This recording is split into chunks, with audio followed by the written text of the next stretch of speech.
One example, one example would be um, the preparation for the increase in the minimum wage and how that impacts businesses. So there's a variety of different topics we'll discuss next week. The series ultimately, all three were designed to provide you with some innovative ideas, strategies to help you bounce back from the pandemic and hopefully provide some positive momentum for the future. Quickly before I introduce the panelists, I do want to again remind you that we here at SBDC, Small Business Development Center here at Hillsborough County, we have a variety of different experiences of consultants that are here to assist businesses from a variety of different challenges, from startups to more seasoned businesses that experience different challenges throughout their journey, to include the one-on-one consulting, as well as a variety of different classes that are on our calendar that really are scheduled through the balance of the year, a variety of different services and courses, workshops to assist businesses. And again, everything is at no charge. So I would encourage all of you that if you have not utilized the services with SBDC at Hillsborough County to please contact us here at the ECC Entrepreneur Collaborative Center, or go on our website in a variety of different opportunities to assist your business. I also would like to remind, sometimes I tend to forget this at the end, to please fill out the evaluation. We like to offer a variety of different of these events throughout the year and really to the small business community. And would just like your feedback, on this one as well as many others. So please fill out the evaluation that you should receive via email. So with that said, I would like to introduce my wonderful panelists that have volunteered their time this morning to share with you their expertise and some tips and tools to assist your business. The first, I would like to introduce Gail Morton. Gail joined the Insurance Institute for Business and Home Safety in 2011 as the Business Resiliency Manager. She oversees the Open for Business Easy program, which is a streamlined business continuity planning tool, and the Easy Prep program, a severe weather emergency preparedness and response planning guide. Both programs are designed specifically for small businesses. Gail is also responsible for the promotion education of business continuity. She has created and maintained the company's business continuity employee emergency portal, customized and administered their incident management system, and was the chief notification system administrator responsible for crisis communication for the entire enterprise. Gail is a certified business continuity professional issued by DRI International. So welcome, Gail. Thank you. The next person I would like to introduce is Stacy Jackson. Stacy is the business continuity manager for Suncoast Credit Union and has been in his current role since 2018. He is a 20-year veteran of the United States Air Force, having retired in 2010. Following his retirement, he worked as a DoD contractor managing business continuity and disaster recovery. During his time supporting the federal government, Stacy's ability to plan for and operate during a crisis was honed while working in emergency operations centers during a wide range of events to include hurricanes, typhoons, earthquakes, earthquake recovery, volcanic eruptions, downed aircraft, and combat operations in Iraq.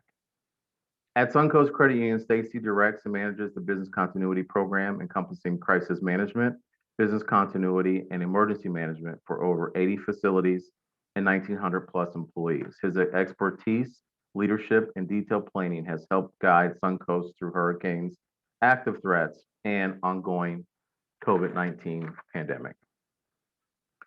Thank you, Stacy. Good morning and welcome. The next person is Brian Ellis.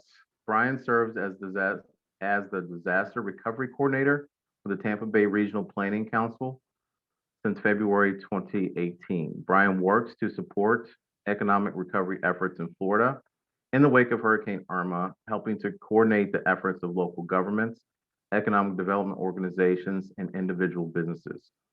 Brian helps to provide direct assistance in navigating and accessing the numerous resources available from multiple agencies to aid in recovery and resiliency activities.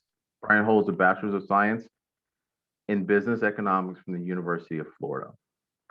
The next person, I do not see Whit on here. He may join us, but I would like to mention Whit Rimmer, who is the Sustainability and Resiliency Officer at the City of Tampa. Whit holds a law degree from Loyola University of New Orleans, a Master's of Urban Regional Planning degree from the University of New Orleans, and a bachelor's degree in Geography and Political Science from the Florida State. He is a member of the Florida Bar, the American Institute of Certified Planners, and courtesy faculty for the Patel College of Global Sustainability at the University of South Florida. Whit's role with the city includes, and he is tasked with implementing the city's sustainability resilience roadmap, developing a Tampa Climate Action and Resiliency Plan, tackling stormwater management and sea level rise, transitioning the city to 100% renewable energy by 2045, and ensuring citywide environmental justice for all residents. So we have a very experienced panelist. It was a truncated version of their bios, very well experienced, and I thank all of you for participating. Before we get started, I would like to just have some quick housekeeping, and that is to please remain on mute, and that will minimize the background noise. And unless you have a question, you can definitely unmute. We would like to get through the information through the panelists, but with respect to the audience as well with questions. So please work in the chat as well as ask your questions in the chat. We will monitor that. And from there, and I do see Whit on. So thank you, Whit. I'm glad you could join us. And from there, I would like to get started again with Brian Ellis. Brian, if you could kick us off, please. Awesome, excellent. So thank you for the introduction. I am interested in showing the audience a project that we created here at the Tampa Bay Regional Planning Council. We received EDA funding to look at a plausible worst case disaster situation. So we simulated a direct hit of a Category 5 hurricane on the Tampa Bay area. We created a video, we created a report, and we created a train the trainer webinar that cities and businesses can take back and use to plan for disaster. So a few things about it. Project Phoenix is a plausible worst case disaster simulation of a direct hit on the Tampa Bay area. In the video that you're about to see, you're going to see the introduction, the first 3.5 minutes of a 20-minute long video. The rest of the video, and I encourage everyone to watch, we look at the simulation here, but then we jump over to Mexico Beach. We look at the 2018 Hurricane Michael that hit that area, which was a Category 5. And then we start, we listen to stories from the actual business owners that were affected in that community. So what happened to them? How did they rebound? How did they pivot? What elements of resiliency did they employ? We hear their stories to remind us that this, if we're faced with something similar, what it would kind of look like for us. So with that said, I'd like to roll the tape, play the video here, and I'm going to cue that up. So this is about 3.5 minutes. I'm going to share my screen. And we have Category 1 Hurricane Phoenix just south of Jamaica now. Phoenix is currently expected to make landfall in the Yucatan Peninsula as a Category 2 storm, but of course, always, we are keeping a close eye on this system. There has been a noticeable shift in the forecast track from the NHC overnight, which now brings Phoenix into our viewing area, possibly as a strong hurricane. Now is the time to begin those preparations, folks. We have breaking news this morning if you're just joining us. The National Hurricane Center has upgraded our entire viewing area to a hurricane warning as Hurricane Phoenix is projected to make landfall as a major hurricane sometime tomorrow. Mandatory evacuations are in effect for all coastal regions. Forecasters say this storm could be one of the strongest ever to hit the Tampa Bay region. We cannot stress enough how crucial it is that you finish your storm preparations tonight. Conditions will deteriorate rapidly tomorrow morning, and evacuation routes will quickly become impassable. Please don't take this lightly and heed all evacuation orders. Folks, this is unfortunately the worst case scenario unfolding for the Tampa Bay area. Phoenix is now a Category 5 hurricane with maximum sustained winds at 160 miles an hour, but wind gusts up to 200 miles per hour. This is catastrophic. It is a historic storm and unfortunately making a beeline right now for our area. We have a live look right now at North Tampa and Polk Street. I believe this is near Kawa Coffee, and as you can see, the storm surge has completely inundated downtown. Law enforcement now is reporting that all bridges have been cut off by storm surge. We're looking at up to 20 feet of storm surge in some spots. We're trapped on the third floor of the Tampa General Hospital parking garage, and the storm surge is up to the second floor of the hospital. St. Petersburg is essentially an island right now. A viewer from Brooksville is reporting roofs being torn off of businesses there, so this is a very important reminder that this is not just a coastal storm. We are seeing significant wind damage well inland. Unbelievable gusts coming through. Oh my goodness.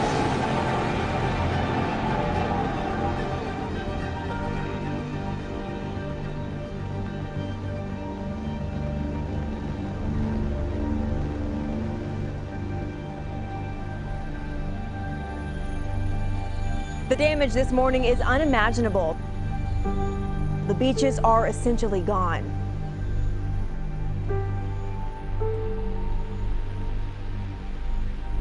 The Howard Franklin Bridge is completely destroyed. I've never seen anything like this. Officials are scrambling to clean up debris from local airports in order for supplies to be flown in. We are getting reports from Homosassa of residents trapped by downed trees. There's not a single business that we've driven by that doesn't have significant damage. Tampa General Hospital has told us that they are unable to receive any patients after the hospital suffered significant damage from wind and storm surge. The level of destruction out here is indescribable. It's going to be a very long road to recovery for the Tampa Bay area.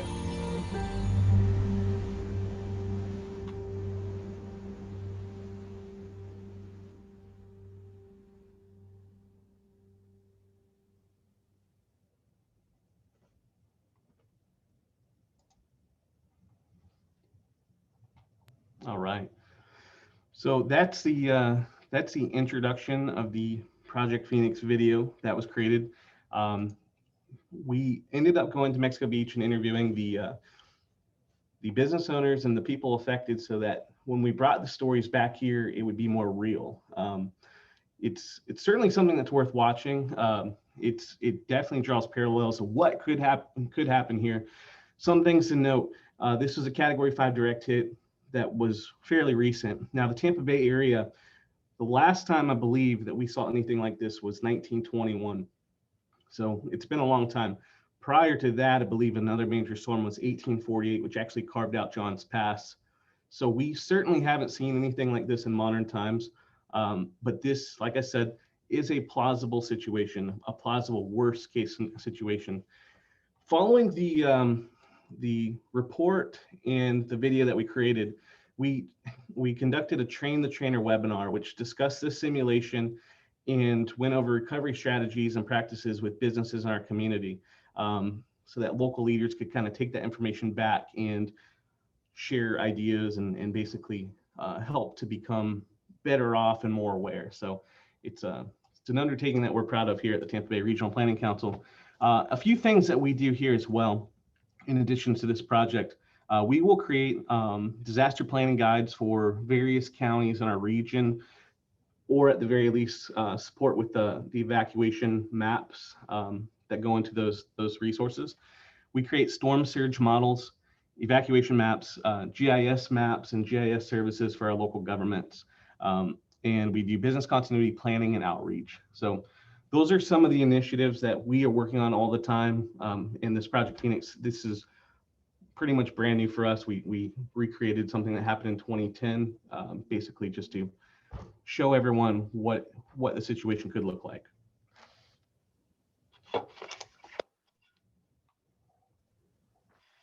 Brian, is there, it's a question I have for you. Is there a database or something? I'm thinking about preparation, but is there a database that, that if you can speak to it, that businesses can look to registering for information purposes or something of the sort? So there is a resource that I really like. It's a state resource. It was created in response to Hurricane Irma in 2017. It might be touched on here today, but floridadisaster.biz is a state resource, and it does a lot of things for small businesses for disasters in this region. One thing I think is really interesting that does, it allows you, if you choose to, it will assist you to create a business continuity plan. It essentially asks you a lot of questions and is a template to help you create something from the ground up if you basically do not know where to start. As far as a database and businesses in the area, I'm not sure if something like that exists. Perhaps Gail or one of my colleagues would know that. But I am curious about if there is such a thing. Okay. And I certainly would like, and I'm not sure if I made this clear, I would like for this to be not necessarily in any particular order, but thanks for kicking that off, Brian, that I would like maybe just some overall interaction with the panelists to certainly chime in. There's really no particular order from the purpose of the conversation. So again, thank you, Brian.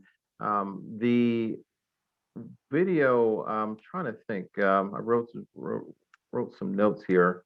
What are your thoughts of how a business can prepare for the worst? And this is to Brian or to anyone, because the video I found to be very impactful. I think it was well produced, well designed to give all of us a good picture. And the scary part, water being on the second floor of TGH is kind of scary scenario. But things happen quickly. What are your thoughts as far as no one can really truly prepare for knowing when if water has its own mind and does what it wants. But as far as preparation, what are your thoughts behind that?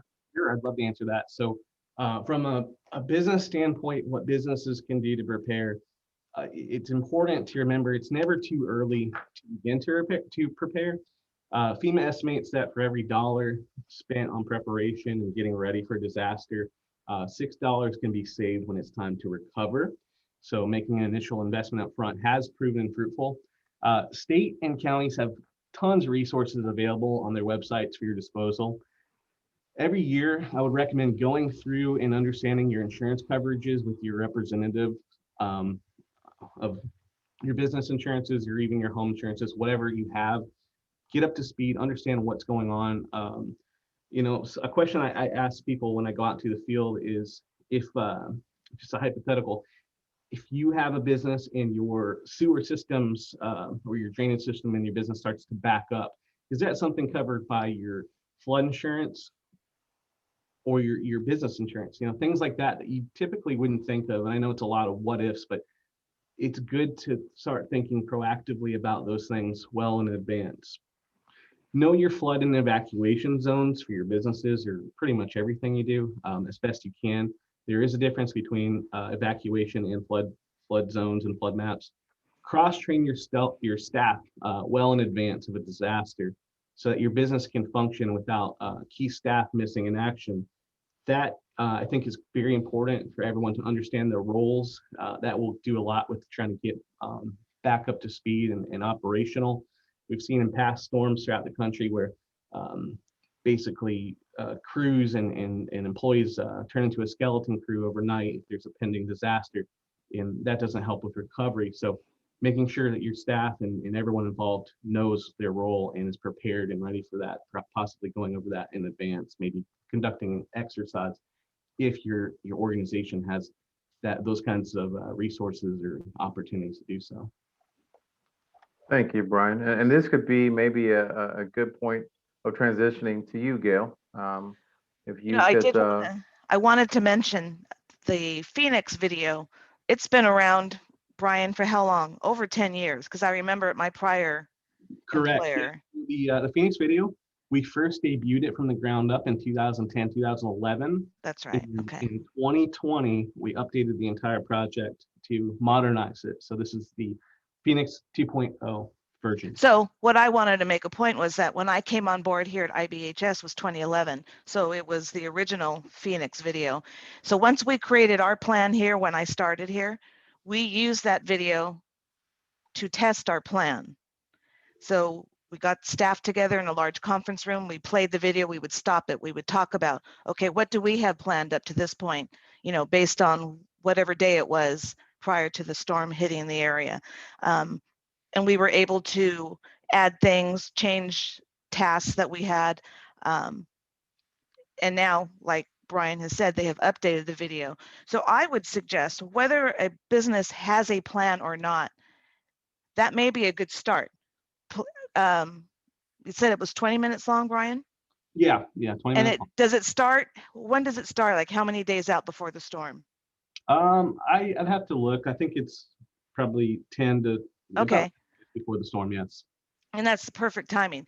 Once you start seeing something brewing in the Gulf or the Atlanta that's going to come across the state, you know, play this video with your staff and start, okay, at this point, what are we doing as a company, as an organization? And then as it gets closer, you know, there's other tasks that have to be done. And that's a good starting point if companies don't have a business continuity plan yet. And then if you do have a plan, that's a good way to improve upon it. And like I said, that this is what we do, or what we did originally. I haven't looked at the full 2.0 video yet. It's a good way to test your plan. Go ahead. In the video, it's really interesting when you get into it, you know, 15 minutes in, you'll look and see businesses, 3 in particular, that were severely impacted. And so they were caught off guard because it's a Category 5 hurricane, but they had to pivot and they had to figure out what they could do to resume operation. And basically, do they just want to give up and roll over, or do they want to continue? So you'll see a story about Killer Seafood, who was a restaurant in Mexico Beach, a brick and mortar restaurant. The Hurricane Michael came and physically wiped out his location. It was just physically gone. So with not a lot of options left, he was able to basically, his model was quite resilient on the fly, and he was able to pivot and conduct an alternate form of business, where he put a food truck on the exact location of where his restaurant was, and was able to continue to resume operations while feeding the community in the recovery effort. So the stories there are pretty interesting to watch, but I think that's, and I know we're going to talk about resiliency later on, but I think that's going to be really critical to see an example when everyone has an opportunity to watch it, of businesses making that switch and bouncing back as best they can by reinventing themselves and being innovative. So the business owners that we looked at, that was something they did ultimately excel in, is being innovative, and it served them well. I mean, it's still not an ideal situation, but they were able to survive and move on. So reinventing themselves, being resilient, bouncing back was a major thing that we looked at, and it proved successful for these businesses. Excuse me, if I could just add to that as well. Gail mentioned the need to test and exercise your plans. And I know one of the things that we do, both in preparation and from a regulatory standpoint, is we conduct annual exercises to test our plans. And that includes having senior leadership involved in those exercises from a decision-making standpoint, as well as various business units and branches and whatnot, just to kind of test those procedures. And what we do is we'll switch up the exercise every year. We'll do a hurricane exercise one year, and just to kind of speak to the planning aspect of it, after our 2019 exercise, I started gearing up for the 2020 exercise. And as fate would have it, we actually planned for a pandemic. And that was already in the works. And then, of course, everything kicked off with the pandemic. So our exercise was normally scheduled for the April timeframe, and we actually moved that up to February. And it taught us a lot. We had opened up our eyes a lot to the actual event that was going on, and allow us to pivot and to make adjustments to that plan. And as a result, we had a lot of success from that. So definitely plan and exercise your plan, because you'll uncover a lot of gaps in that in your procedures and your operations. The second thing is, speaking to Brian's point, regarding the business unit or the business owner in Mexico Beach that kind of pivoted and put a food truck on his property. After Hurricane Michael, there was a credit union down in Panama City, fairly small, and I think they had maybe 3 different branches, and they were hit really hard by Hurricane Michael, to the point where they had one branch that was barely functioning. As part of our planning aspect, if you will, we actually have what we call a mobile branch, and it's essentially a large RV that's been gutted and retrofitted to function as a full branch. And that's a fairly common thing with some of the larger credit unions. But I took that mobile unit down to Panama City, and we allowed that particular credit union to use that in place of their main facility that had pretty much been destroyed by Hurricane Michael. And that was kind of a lifesaver for them. They went from barely hanging on with one branch to now they had an almost full functioning branch there, that we were able to park that on their property, and their members and customers were still able to come over and get the normal services. So things like that, just to kind of be able to pivot during an event, during any crisis, is extremely important to have that flexibility. I just kind of want to address those 2 things that were already brought up. Stacey, before we transition, if I may, and please, I, with respect to the amount that you're allowed to share, you mentioned about the preparation, the pre-planning ironically, for a pandemic, and the fact that you really had to execute your plan really prior to testing.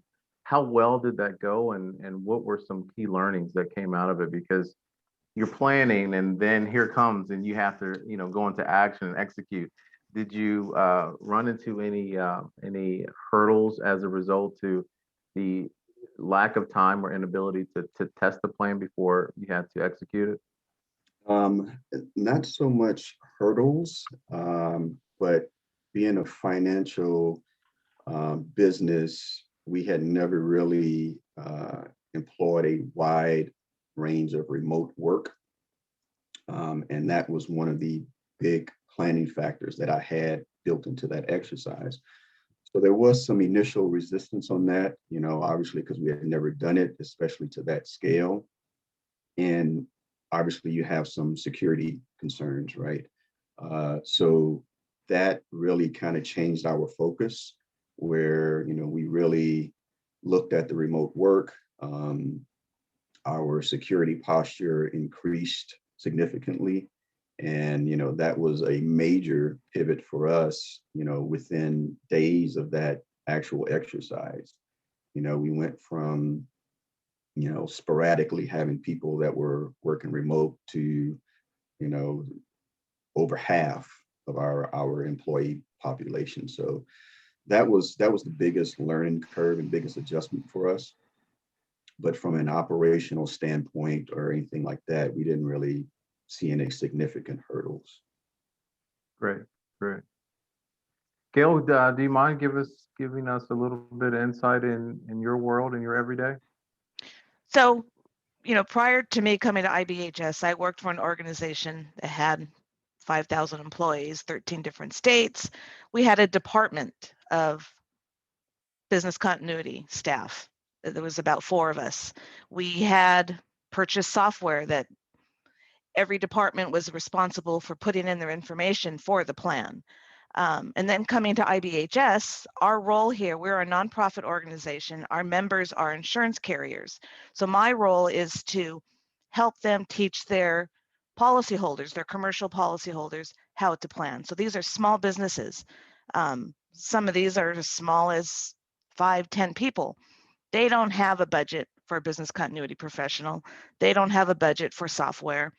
And it's usually this responsibility is given to somebody along with 3 other jobs. So what I try and do is try and tell them, first off, some don't even know what business continuity is. So I explain to them what the preparedness planning can do for their business. And then we offer 2 free toolkits. And as you mentioned in my bio, so we offer a toolkit called OFB Easy. It's a very streamlined toolkit that basically anybody, regardless of their background, can create a plan if they follow it. So we teach them that you don't need a budget, you don't need a dedicated employee, and you are, as a small business, can plan. So that's basically what I try and do, is teach them why. A lot of the times they give reasons to think, you know, I'm too small to have a plan, I don't need one, or I back up all my computer data, that's enough. So I know even for us, you know, we didn't have a specific pandemic plan here at IBHS, but when it was getting close to, we were knowing we were going to have to all work from home, we were able to still use our plan.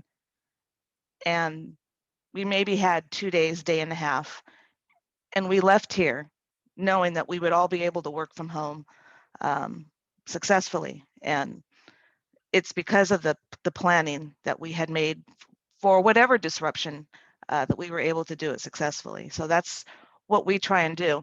And for the people on here, I would just like to share, where is it? Can you see my PowerPoint? Yes, okay. So this is Yes, our, yes. we have 3 websites, but this is the website that is dedicated for the public. And what it does, it breaks down every peril. And then when you click on that particular peril, there's another button you can click, whether you're looking for advice for homeowners or advice for businesses. And it's basically do-it-yourself mitigation projects that you can do for your business, for your home. But the business protection tab is where you'll find, I can move this, our planning toolkit. So it's called OFB Easy. And it's a fillable PDF or Word document. It also comes in Spanish. And then we also have a mobile app, both on the iTunes and the Google Play. Now, we updated our OFB Easy Toolkit in September. The mobile app still needs to be updated to match it, but that will be coming hopefully soon. So I just wanted to go through the OFB Easy Toolkit and what it entails. Now, mind you, this isn't everything. This isn't everything that Stacy has in his plan for Suncoast Credit Union. Again, we tried to make this streamlined because what I learned in working with small businesses, they don't want to spend a lot of time with this. So I sought out other business continuity professionals. I said, listen, if you are a tiny small business, what would you say the least that they can do to at least help them stay operational? So these were the topics that we decided on. So it's first, knowing your risks. I think most people in the Tampa Bay area know what their natural hazards are, but there are man-made hazards that they may not be aware of. A good place to find that information is in the county's hazard plan. It'll talk about the port, the airport, just the special events that we have here, you know, Super Bowl, RNC, that we've had in the past. Where is your business located as far as, you know, I'm here in the second story of Mosey. We've got the zoo nearby. You know, there could be issues with animals getting loose.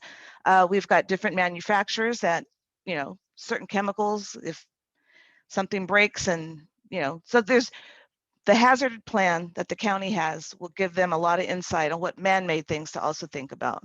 So it's knowing your risks and know how to plan for them. And then it's deciding of all the business functions a particular business does, what is the most important?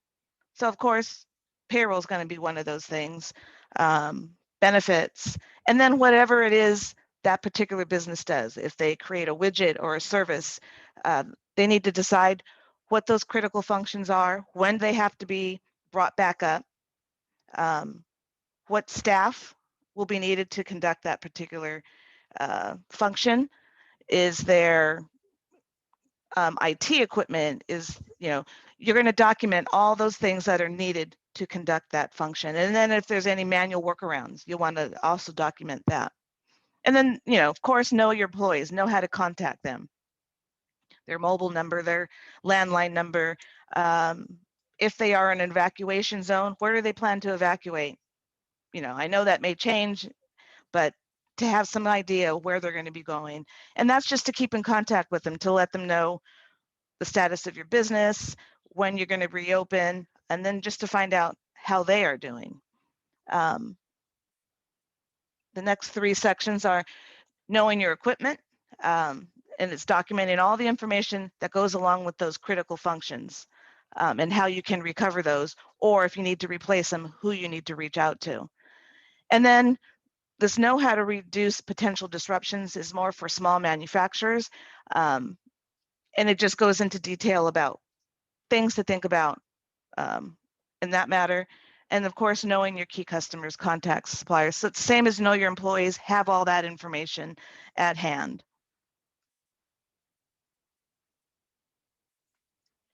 And then it's documenting, of course, your information technology, your software, your hardware, any vital records and where they're stored and how they can be backed up. The Know Your Finances section is more of a checklist. It's who has access to the account, who has access to the company's credit card, is there cash on hand? What's your policy for a disruption? Will you pay your employees? And do they know this policy? And then the last section is just knowing when to update and test your plan. In our toolkit, we provide a power outage scenario where you can sit around a conference table and go through the different injects of this power outage and then see how your plan is working or what tasks you need to do. And then we give the last section of just know where to go for help. There's a lot of other organizations that, just like with Brian, the Tampa Bay Planning Council, they have a lot of information to help. So that was mine. I would like to chime in here. Both Gail and Stacy mentioned exercising your plan if you have one, and I think that's really critical because it's easy for one person in your operation to have the plan in their head, or even, you know, on some papers or on a desktop computer somewhere, and that's great. But taking the extra step, if it's possible, in doing some exercise, some practice implementation of that plan, so it's not just sitting on the shelf. So it's easier said than done, of course, but to both their points, I think that's really important if a business is able to find the time and do something like that. When Gail mentioned just a moment ago about communication, getting everyone in the loop, that made me think about Hurricane Irma 2017. I was here with a small organization of, at the time, about 7 or 8 employees. And that was the first time in my life, I'm a lifetime resident of Tampa Bay. That was the first time in my life where I lost the ability to communicate for multiple days. So at the time, my home after Hurricane Irma did not have internet. Fortunately, I had power. That was nice, but I lost internet for 5 days.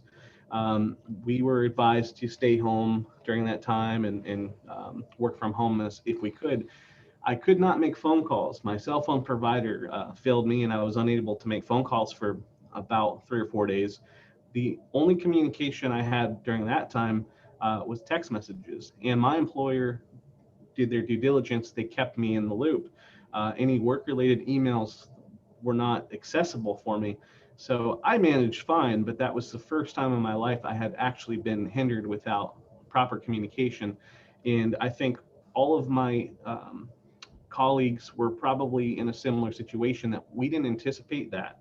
So that was sort of, we learned it the hard way. But yeah, I like what Gail mentioned with her points about communication, and just keep in mind, it's certainly easy to lose communication if there's some type of major event. Thank you, Gail and Brian. That brings up a lot of questions for me. Before I interject those, I would like to bring in Whit. Whit, if you don't mind, I think you had something to share, either a slide or something, talking points, and then I would like to just put some questions out there. So please, Whit. Sure. Yeah, I've actually got a couple slides. Originally, I wasn't sure if we were going to have launched our Resilience Tampa roadmap by the time of this webinar, so I was going to kind of talk more high level, but it's since been launched. We were able to get it out right before I left for paternity leave, which is why I'm still on and at home and dressed down. So sorry for that, and which is why I'm hopping off at 11 too, because I squeezed an hour to do this because I really wanted to be a part of this important conversation. So I am going to show some slides and talk about how the city thinks about resilience, and importantly, how my historical view on resilience, which is a lot of what we're talking about today as it relates to the built environment, is really much more expansive. I think Stacy kind of touched on this when he touched on pandemic planning, but a lot of us have experience in built environment resilience, whether it be talking about building codes or land use, critical communications or infrastructure, but resilience, as the pandemic has shown, really stretches its tentacles into lots of other issue areas, things like public health, social and racial justice, economic inequalities, housing affordability, access to transportation. These are all resilience issues when you look at them taken together. We can't talk about Hurricane Phoenix 2.0 without talking about transportation systems. We can't talk about Phoenix 2.0 without talking about the strength of our homes and businesses as they're built, and the insurance policies that are backed behind them. So these things, and whether you're able to afford the insurance. So these are all issues that are, it sometimes is difficult to think about things in such broad terms, but I think it's really, really important. And it's certainly, it's been a great exercise for the city of Tampa to undertake. So I'm going to just share a couple of quick slides about our resilience roadmap that we just released. Let me make sure I can share my screen here. Let's see. Yep. All right. So hopefully you guys can see the slideshow. Is it coming up? All right. Yes. So this is just a quick deck for our Resilient Tampa roadmap, and this is something I joined the city of Tampa, and I'm with the Sustainability Resilience Officer for the city of Tampa. I started working with the city under Mayor Castor just over a year ago, and when I started developing this resilience roadmap was something that the mayor had already had the foresight of whoever filled this position. She really wanted them to do, and we started working with a group of consultants out of New York who has done this for more than 100 cities across the world. Frankly, it started under the Rockefeller Foundation 100 Resilient Cities Network, and the city of Tampa brought them in to help us develop our plan in consultation with the community, which was really important. They're experts in kind of helping develop the framework, but they're also emphasize the need for this really to be driven by the community and our own shocks and stressors here, as they're called, kind of in the resilience parlance. So this is just a kind of a roadmap of how this plan was developed. And importantly, the mayor here in Tampa already had kind of 4 standing issue areas that she was really focused on: transportation, community-centric services, workforce development, housing affordability, and sustainability and resilience. My shop was the last one. And this roadmap kind of lifts up all of those prior issue areas that the mayor had laid out. So when we talk about resilience, we frame it in terms of shocks and stressors, and we identified kind of these 9 shocks and stressors in Tampa through a series, actually it's 8, sorry, through a series of workshops and focus groups, listening to what CEOs around the business table were talking about, what folks were talking about at the dining room table, on the factory floor. And these are the issues that we that kind of really surfaced through these really deep conversations that took course over several months. We took those shocks and stressors and we started to develop initiatives to address them, and we ended up organizing this roadmap into 4 chapters. And I think what's really important to this webinar is that business continuity really can be seen through all of these chapters. The first chapter is called Opportunity for All Tampanians, and this is really focusing on that wealth gap, those educational gaps that we see between richer and poorer communities, and then white communities and people of color. And this is really laying out some goals for the city and our community partners to tackle to help close some of those historic gaps. The second chapter is focusing on thriving neighborhoods, and that's really focusing on making sure that every person in every neighborhood in Tampa has access to services and parks and sidewalks. And so that is really a focus of the mayor. Mayor Buckhorn did a great job championing the redevelopment of downtown Tampa. Mayor Castor is really keen on bringing great government back into the neighborhood level. The third chapter, I think, is probably one that this group would really be interested in, and it's something I'm going to spend a little time today talking about, which is climate-ready infrastructure.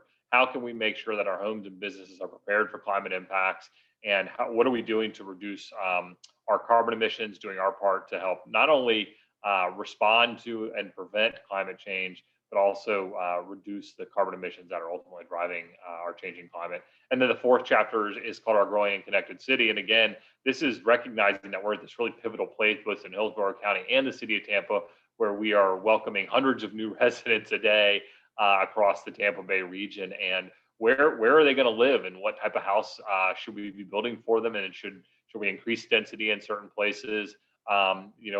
Brian, we talked about evacuation and coastal areas. I think the maps that FEMA uses and that we use, the idea of a coastal boundary on a map or with a line is not necessarily a good one. And so really rethinking how we use our land development code to make sure we are preparing for these impacts. So I'm going to actually turn off the slide deck here because I don't have a ton of time. I want to make sure everyone has the chance to kind of talk, but that's kind of the overview. But a couple of issues that I really just wanted to point out as it relates to business resiliency. Gail does a wonderful job talking about, I think, the tools that you can use in terms of business continuity. I'd like to just reemphasize a couple of really important roles that businesses can undertake. If you own your own building, think about renewable energy, or ask your landlord to put renewable energy as part of your energy mix, including with battery backup and storage. That's not only great to keep your air conditioning running to make sure that mold doesn't form, but it also can help run backup infrastructure like your IT equipment, and even help keep a core team in the office so long as they're not evacuated. So I'm really bullish on green energy and solar panels. I think you're seeing a lot of the commercial developers and landlords looking at this as an incentive to get and attract new business clients. And guys, this is not 1960s, your grandma's tree hugger. Google, Walmart, Chase, Bank of America, these companies have all made commitments to 100% renewable energy and carbon neutrality. This is big business, and it is the future of resilience. I'd also emphasize the need to make sure that, here in Florida, we have some of the strongest building codes in the country, but still, making sure that you have really good insurance policies that cover the right type of losses. I currently live in a home that's in a flood zone called X. For those of you that know what that means that FEMA basically thinks that my flood risk is pretty low. Well, I got news for you. I live in the middle of the South Tampa Peninsula. I carry flood insurance. I can't be in this business and keep a straight face and not carry flood insurance. It's cheap, cheaper than it should be. But I would emphasize, we see what's going on in the West with wildfires and drought. There are insurance policies that can really help businesses, oftentimes for a very moderate price, cover and prepare for losses. And I would just really encourage everyone to look at flood insurance, private or FEMA backed, and also talk to your own commercial insurance carriers. Have them, oftentimes they'll come in and do yearly checks for free and look at your roof and make sure it's doesn't have leaks in it, because those preventative things can be the strongest medicine. So I'm here to tell you that the city of Tampa is committed to resilience, both from the traditional disaster risk management side, whether it be hurricanes, storm surge, sea level rise, but also really looking at resilience as it relates to all of these other really important social, environmental, and governmental issues related to the economy and social services. It's really important that we get this right. So I'm turn it back over to you, Rob, and we can do some questions. Wonderful. Thanks, Whit. Before you do hop off, again, thank you. Are there some resources that some of the listening audience can go to the city of Tampa for some business resources or residential resources? Is there something that you can quickly mention or direct us to? Sure. I mean, our roadmap is posted on the website, and if you see an initiative that you want to get involved with, this is just the beginning. So we are looking for community partners. We have community partners named in all 58 initiatives, but we need help and resources, just like you all do. This is really a community-driven effort.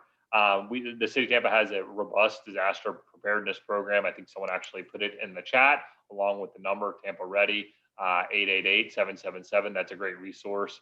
But if anyone has specific questions or concerns or suggestions, please feel free to contact me directly. But we do have a City of Tampa Green website, which talks about the benefits of renewable energy and solar energy. We also have a separate website for our resilience work and for our disaster preparation work.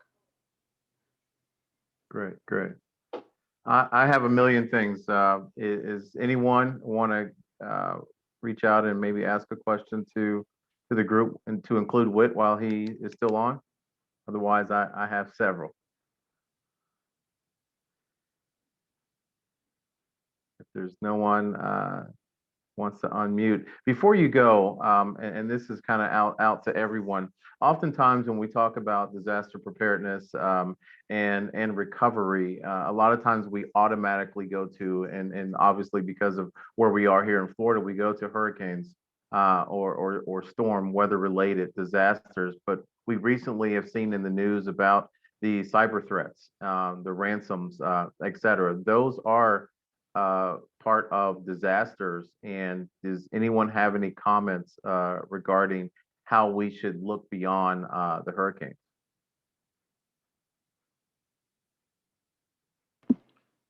Well, I'll just say that cyber threats are real, especially as it relates to our critical infrastructure. We saw a couple of months ago that I think it was the city of Oldsmar had a cyber attack on its water system.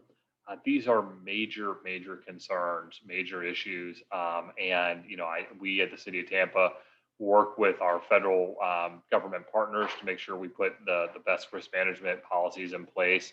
I think businesses, need to take cybersecurity very seriously. But when you look at critical infrastructure, I think there's a lot of room to put additional mitigation measures in place.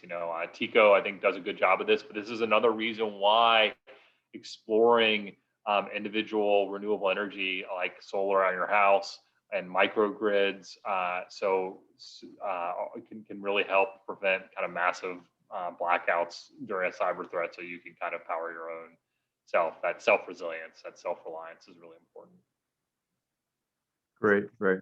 Thanks, Whit. And if you have to jump off, I really appreciate it. I'm sorry, guys. Like I said, I squeezed an hour out for today. It's the only thing I've done in the last 2 weeks. I was really happy to join.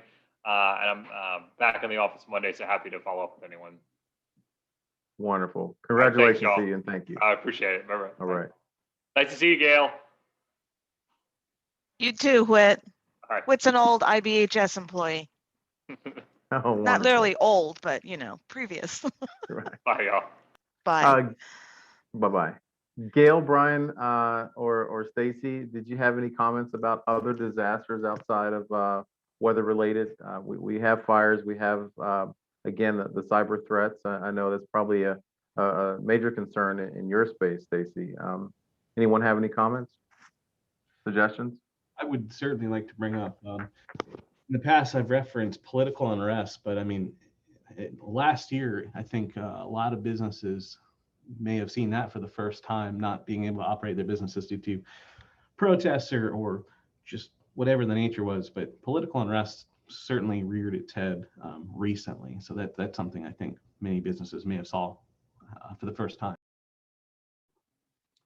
Yeah, and to, I guess, to kind of piggyback on that, Brian, we actually had, a couple, in a couple different instances where we had branches in the immediate area where some of the unrest was taking place, and we had to shut those down. But it really goes back to what we were talking about earlier as far as communication. If you're able to communicate with your employees, keep them abreast of what's going on, some of the decision-making process and the logic behind that, I think you're able to curb a lot of that anxiety if they're in that area, and you're able to kind of adjust to the environment. You'll never be able to plan to every single possible event. That's just not realistic. But if you look at your continuity plans, regardless of the event, there will be some things that are core to it. And communication is one of those things. So if you're able to clearly communicate what's happening, what your intentions, your plans are, how you're going to respond, I think that goes a really long way there with employees. When you mentioned, or when it was discussed about cyber threats and issues, vulnerabilities that businesses can face, a few things came to mind that I think are helpful, especially with small businesses that do the best they can with just using a single PC or something. But you've heard a million times, back up your data. And just to kind of reiterate on that, digitizing files that you might have, going from hard copy to digital is important, but also when necessary, keeping hard copies a separate set in an important place that you can access if need be. I haven't been in a hacking situation yet, but I don't see why that wouldn't happen. When you have these documents and these files, I think it's probably not too expensive, if not free, to utilize services like Google Drive or Dropbox, where you can store these things. You can organize them properly, put them in the cloud essentially. And it's a good way to have a backup if you can't access those files. When it comes to operating a small business or any business, there are services out there in the cloud. Amazon is a major service provider of virtual computers and cloud capabilities. So you can, without getting too technical, you can access computer power through Amazon Web Services, I believe, and conduct functions that a typical business might do in-house using the cloud and their infrastructure, and you pay for it. So if something catastrophic were to happen to your brick and mortar operation, all the computers and all of your servers were to not be accessible, you have the ability to look into using resources and pay for them, but conduct business in a similar manner or possibly a better manner. Cloud services are certainly a thing that are going to be around for a while, if not, not more of the future. So becoming knowledgeable of those resources that might be able to help your business. And when possible, with any disaster situation or cybersecurity threat that hinders your business, in advance trying to identify an alternative arrangement to continue your business if you're faced with the unexpected. So having an alternative location or alternative methods. I think the working at home structure was something that some people knew about prior to the COVID-19 pandemic, but now we all know about it and know that it can pretty much function in lieu of the traditional methods of operation. So becoming aware of alternative arrangements is I think going to be pertinent for disaster situations. Thanks, Brian. That's helpful. And maybe Gail, if you can speak to this a little bit in realizing, I certainly am not a cybersecurity expert, and the vulnerabilities that some of the information sessions that I've been in have addressed small businesses are sometimes a high target because typically they do not have the budgets to keep the securities measures in place. So thanks, Brian. Those tips I think are helpful. Gail, I guess a question, and really anybody can answer, but with the advice that you give to businesses, I think early on you mentioned not-for-profits, and I realize their budgets sometimes are strapped. How do you convince the need for this type of preparation for businesses? Because it's not the most liked, loved topic, and with anything, you realize you need it after the fact, but the severity of not having it in place is obviously detrimental. And maybe budgets sometimes are the reason. But with your tools and with the advice that you give to the businesses that you work with, not-for-profits, and you're tied to insurance, what is your angle or direction or convincing advice that you give? Well, unfortunately, cybersecurity, the hacking, that's not in my wheelhouse. We, being a nonprofit, we have our own IT director who takes care of that. So I don't know, maybe more Stacy, if he could talk more on it, just with his credit union. And yeah, and I'm sorry, I didn't really necessarily mean specifically cybersecurity, but planning in general, to any type of preparation. There's been times to where just in our roles and then other public events to talk to businesses about the need for continuity plans and disaster preparedness plans, and everyone's like, yeah, okay, well, I'll get to it. But the seriousness of it. So really, and I apologize, I wasn't clear. That wasn't directly at cybersecurity, but just in general. Well, I'm going to be then brutally honest with this. Okay.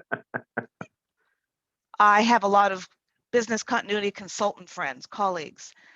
So they are looking to write plans, to help businesses write plans. And in the past, probably 2 to 3 years, so many have had to refocus their whole business plan because it is just so hard to get small businesses to plan. And this is why I just promote our free toolkit.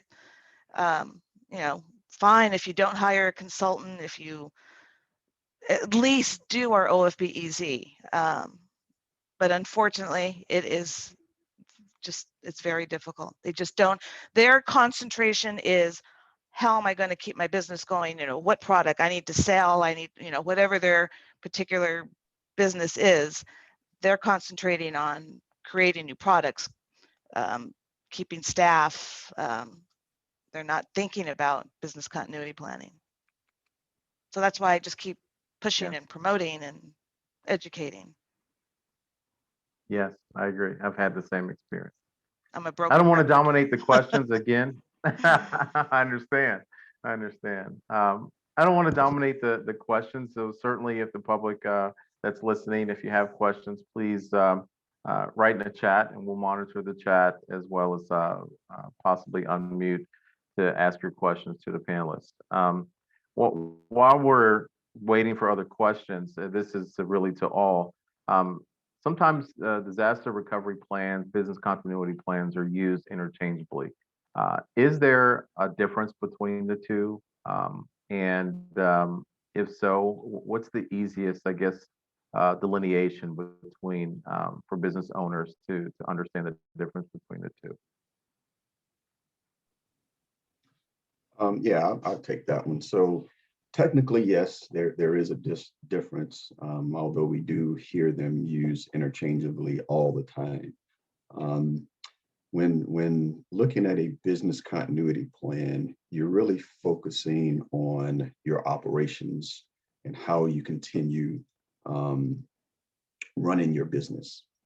Whereas a disaster recovery plan is focused on the IT infrastructure side. You know, how are you going to recover? How are you going to store your files? How are you going to recover those? How often you back up? You know, any interaction with vendors. You know, Brian mentioned the cloud service. You know, how are you going to interact with that and use that data? So there is a difference, but again, most people, you know, use them as one and the same. But again, think business continuity, business operations, disaster recovery with the IT infrastructure side of the house. And Stacy, on that note, what are your thoughts? A lot of times when I have these conversations, we do think about the continuation of operations, the disaster, you know, the keyword recovery plan, but a lot of emphasis needs to be on the preparation plan as well. Would you agree with that? Absolutely. You know, a lot of preparation on the front end kind of reduces your recovery on the back end, right? So you, Exactly. it's definitely important to prepare as much as possible. And, you know, you look at those various risks that Gail mentioned previously, and, you know, how can I go about mitigating the impacts of those risks when it happened? You know, don't assume that an event won't happen to you. Assume that it will, and prepare for that. You know, and mitigate those impacts as much as possible, and it just kind of lessens the blow for you when it actually does happen. Great. Gail, Brian, anything to add to that? I think Stacy did a good job there. One question in addition that I do also have is, and this is out to anyone, me being this is just a scenario I'm thinking through, a small business and that has the capability of working from home. What and when we talk about operations, and you may have already answered this, Stacy, but I'm a small business, have the ability to work from home and maybe have a few employees to work from home. Is it necessary for me to still have a plan?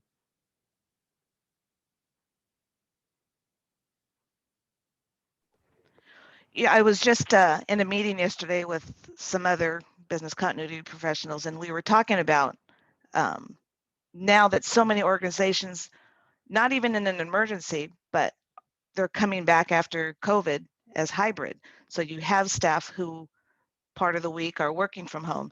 Some are requiring proof of their internet capability, whether it's dish versus cable. Dish, of course, they're going to lose it a lot sooner than cable. So there's things like that they'll need to think about, their internet capability. And then they also have a requirement that if you lose your internet and it's still safe out on the roads, they'll be required to come into the office when they are working from home. But otherwise, it's the usual things. Do you have an area, you know, where you can work from home? Have you tested? Are you able to get into all the different, you know, servers, you know, through their VPN? There's, you know, things like that they'll have to think about. I would agree with that. I think they're working from home sounds terrific, and oftentimes it is, but there are a lot of variables that can fail on you. So whether your computer is capable of handling it, your operations, your internet, your phone system, or do you have a quiet place to work on a particular day when you know, the public works is outside replacing a sidewalk or something like that. So I think there are enough variables where it would warrant some thought or some type of plan for alternative arrangements. And depending on what kind of business you are, employee, you have access to IT help being at a remote location, and probably a lot of times you are, but not always. So, I mean, you're probably only as good working from home as your systems function. And if something goes wrong, which I'm sure we've all seen, then you're kind of out of luck. So I would think it's very very a good idea to at least put thought into having a plan. Thank you. Thank you. And with that, I guess kind of on that note, being a small business, regardless of the size, let's say I do not have a plan. Hopefully, this webinar has sparked some interest, or just looking at the world today with the pandemic. I may have experienced some business interruption, but how can I go about analyzing or understanding or determining my vulnerabilities as a measures, obviously the normal day to day, but outside of maybe my purview of understanding, is there a process possibly that I can exercise to go through with my business to identify my vulnerabilities so I can have a framework around building a plan?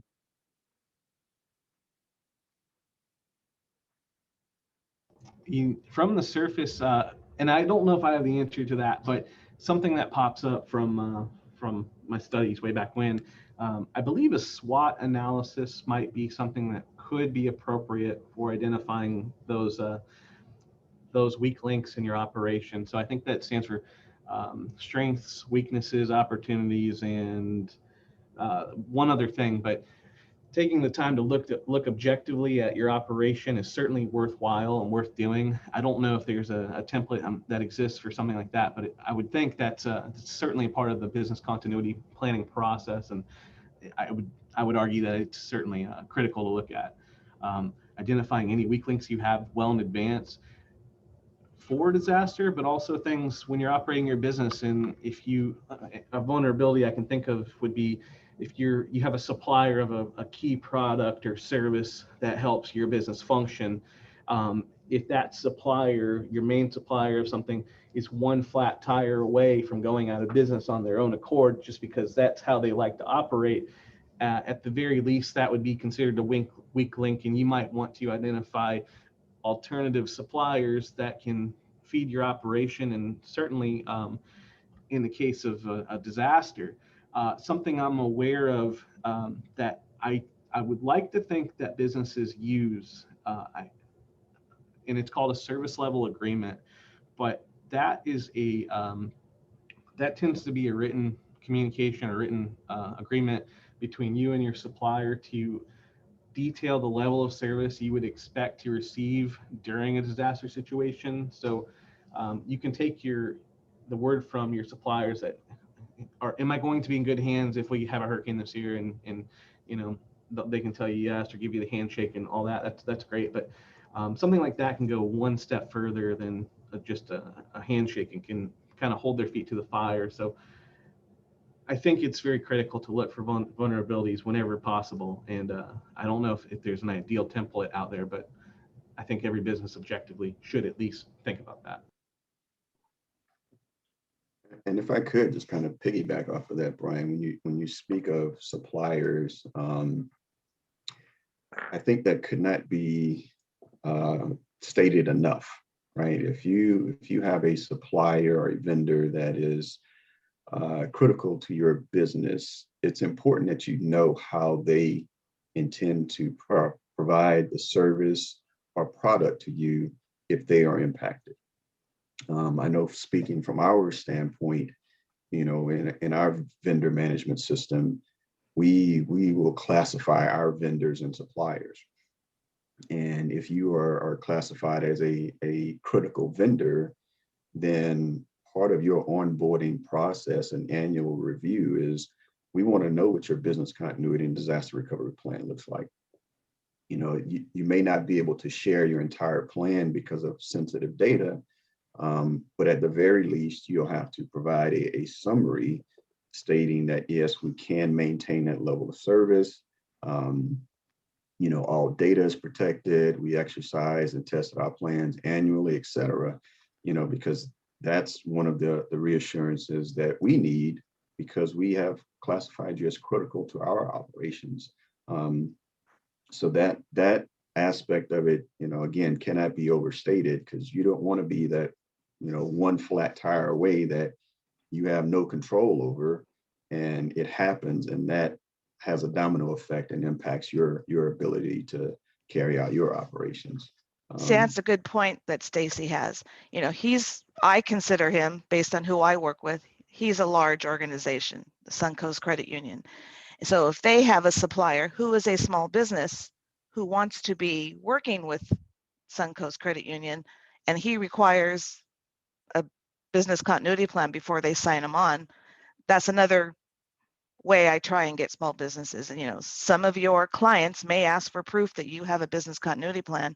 You'll want that available in order to get that business. So that's another way I try and twist their arm, so to say. I like that. I like that. And I like the idea of SLAs. I think it all kind of intertwines with what you're referring to, because if you're working with a supplier that does not have one, and would obviously factor into your plan, and then you ask yourself, do I have one? And you internally as a business may have an SLA, either written or unwritten, to your clients. So how can you deliver on your SLA, your service level agreement, to your clients if you don't have one from your supplier? So I like that idea. It reminds me of an instance to where a friend of mine is a regional director for Starbucks out in the Midwest. And this did occur, I think, 2 winters ago, to where there were over 100 stores in that region that were shut down as a result of weather-related issues from supplies. And they end up monetizing that. And there was several $100,000 of that particular product that was out of the stores for 10 days that was missing.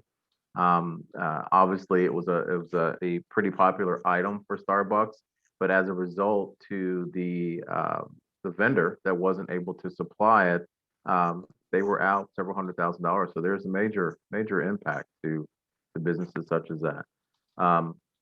On the insurance, and I don't know, this might be a wide question. I don't see any others that are in the chat. Hopefully, I'm not missing any. So I will just keep asking and trying to anticipate some of the questions the public may have. But is it a strategic no? I think I may know the answer to this question, but some of those that just may be comfortable, some of those small businesses that either do not have the competencies or the time or the finances to create a plan. If I'm a business that's comfortable with my insurance coverage, is that a good potential strategy to just rely on the insurance coverage in lieu of a plan? I would say Gail, no. Gail, I see your answer on your face. I'm gonna jump in before Gail does here.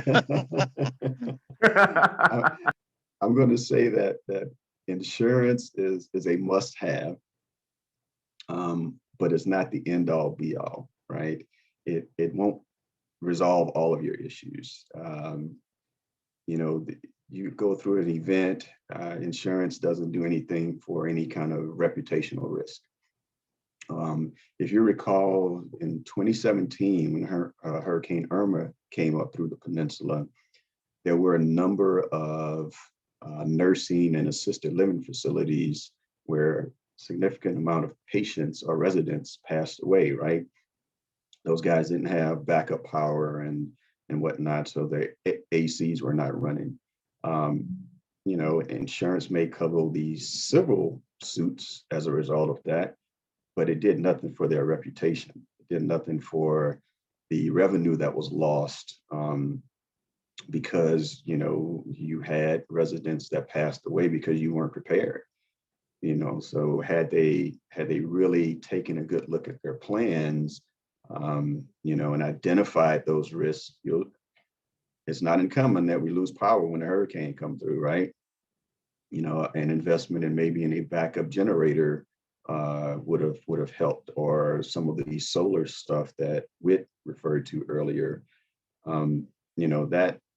that's not replaced or substituted by insurance. So insurance definitely is a must, but I don't think it's the end all be all. You still have to go a little bit further than that.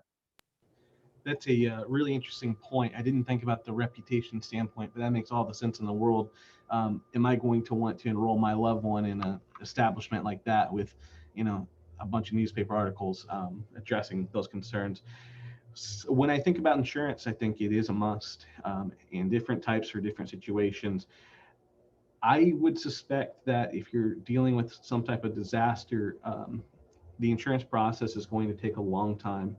And by potentially preparing up front and having a continuity plan that works, and avoiding a lot of the issues you would run into and try to resolve with insurance, it would be a good thing to have the continuity planning in place, because for that long duration of time, you could be losing reputation, revenue, employees, things like that. So to just hope that insurance is there to pick up the pieces whenever they get around to it, and dealing with lots of other claims that may be occurring at the same time might be really, really difficult. So I would say both are paramount.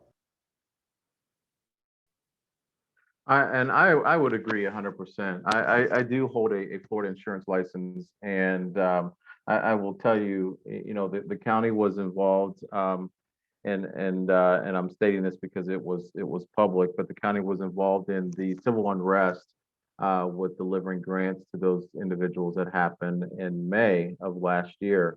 And to your point, insurance did not cover some of that, and that is because it was a business interruption.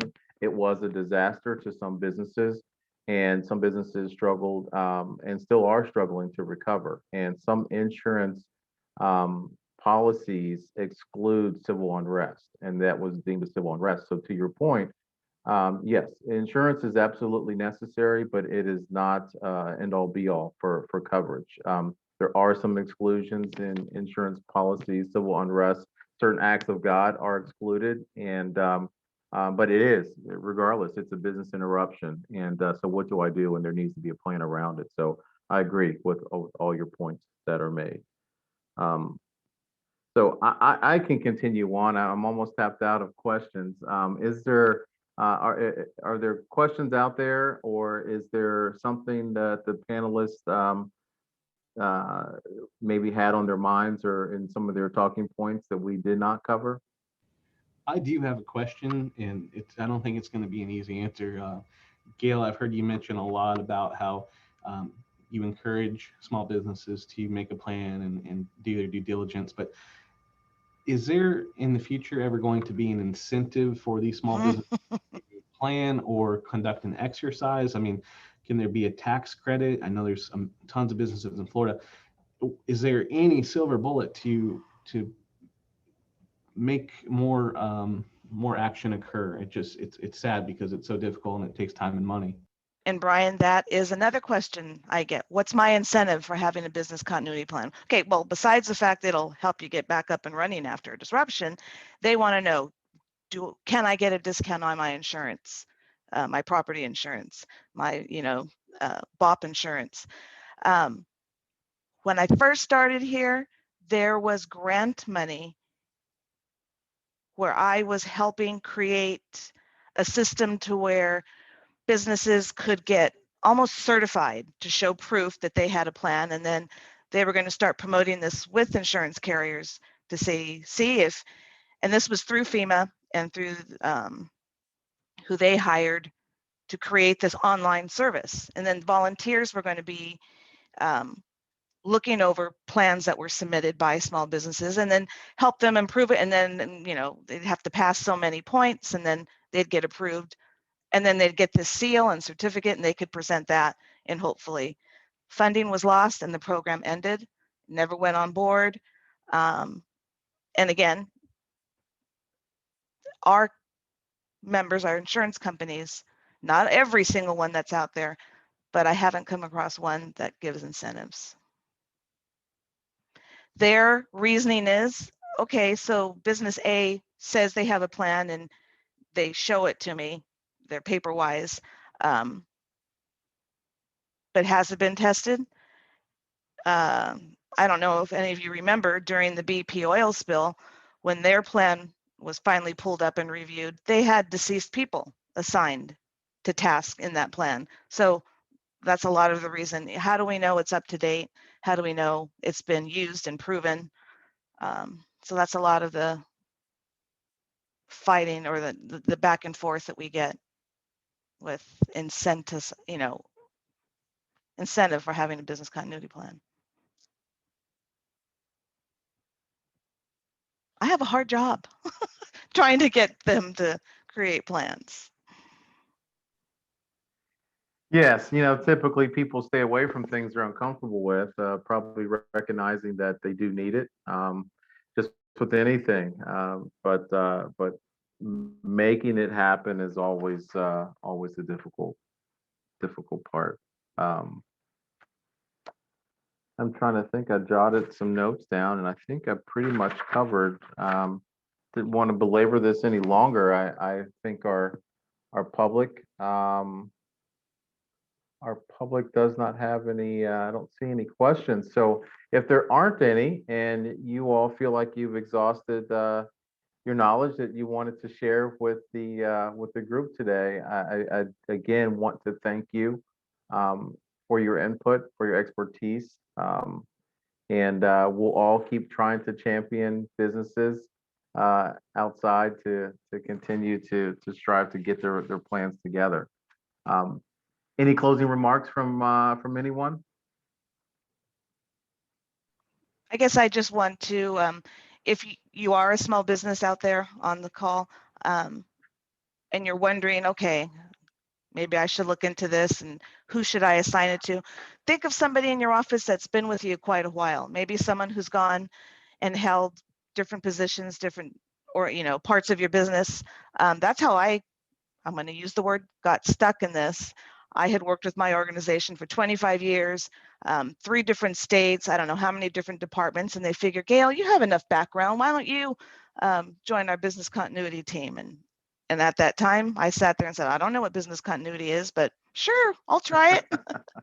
So if you're thinking as if you're the business owner, somebody who is already wearing too many hats, then I would look at somebody in your office who's been there quite a while, has worn different hats and kind of knows a little bit about what everybody does. And that's probably the best person to use besides trying to hire a consultant or a dedicated person. I would Great point. Thank you, Gail. I would like to make a request to anybody that has the time and maybe encourage their employees. But the video that we played in the beginning, Project Phoenix 2.0, my request would be when you have a chance, watch that in its entirety. It's about 20 minutes long. It can be found on tbrpc.org, Hurricane Phoenix 2.0, or on our YouTube channel, which is Tampa Bay Regional Planning Council. So just a request that's viewed. Thank you, Brian. Stacey, any closing remarks? No pressure. None. No, sir. None. Thanks. I appreciate the opportunity, and I'd also kind of advocate for Gail's site there. They have a lot of good information, some easy to fill documents there to get you going with your planning. And it's free. So definitely take advantage of that. Well, again, I thank you all for sharing what you're doing for your organizations and the knowledge that you've bestowed upon us as a business community group. So again, I thank you. I thank for those that tuned in this morning, and please be reminded to fill out the evaluation form. So again, in Whit's absence, Gail, you may speak to him before I do, and really much appreciate Gail, Brian, Stacey. I appreciate your volunteerism to assist us this morning. So with that, if there's nothing else, I will wrap up and give you back about 26 minutes. So again, we thank you. Thank you. Everyone have a good day. Goodbye. Thank you. Bye-bye.